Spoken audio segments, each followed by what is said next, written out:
با من هم چای رزق. گلین کلچه قند ها رو زود پر بیار. آمدم. بویش آمد و خودش نآمد.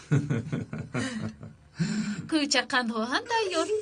مرحمت. کنی مرحمت کنید. کمی سرخ کرده ای.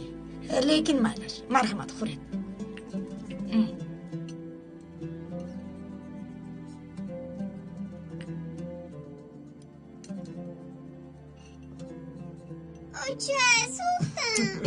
دخترم اویسته.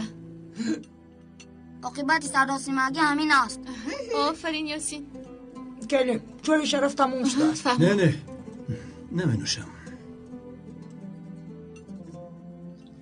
بچه کمی برای پدرتون مونید. آقای خیریدین گیرید و خیر. با طبقت دست نزده ای؟ من از تماشای شما سیر نمی شوم. چقدر در حضرت دیدار شما جانی من.